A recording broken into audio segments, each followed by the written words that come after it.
Hi everyone, my name is Cody Holmes and this will be my first post for our AAP 858 Data Analysis and Assessment course. So to start off, a little bit about me. My name's Cody and I'm a fourth grade teacher. I teach reading and language arts in the southeast corner of Kansas, and I'm on my way to getting my Master of Education as a reading specialist.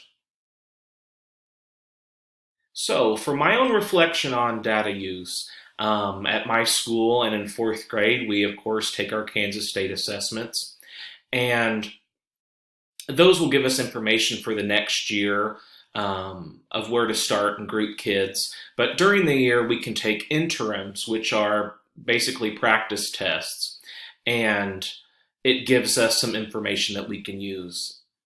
Our school is very big on MAP assessments, and we use those to progress monitor 3 times a year in the fall, winter, and spring, and we're just looking for student growth.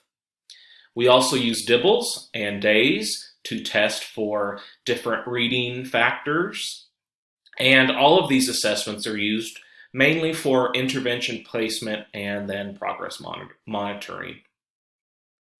So personally, with data, I focus on using the interims, and it will tell you which questions and which skills students scored correctly on and which ones they did not. And so I can use that in my own classroom to make sure I'm covering what I need to cover, and if I need to cover anything more or more in depth.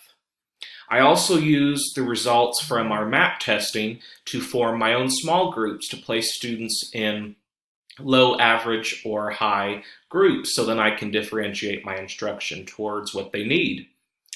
Finally, I do daily and formal assessing every single day on whatever test, quiz, assignment, project we're working on that day. And what we do that day can help inform me on what we could do tomorrow to improve, or if most of the students already have mastered it, we could move on.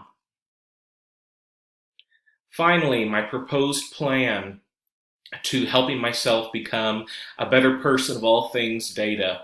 I will, of course, be acquiring knowledge from this class, and I need to make sure I'm actually truly using the data in my own classroom to better help my students. Because I'm wanting to become a reading specialist, and reading specialists are involved in data and take on a leadership role in the school system, I can make sure to shadow our current reading specialist that's at our school to better help me know how to use data and how to lead the school. Thank you all very much, and good luck with the rest of this course.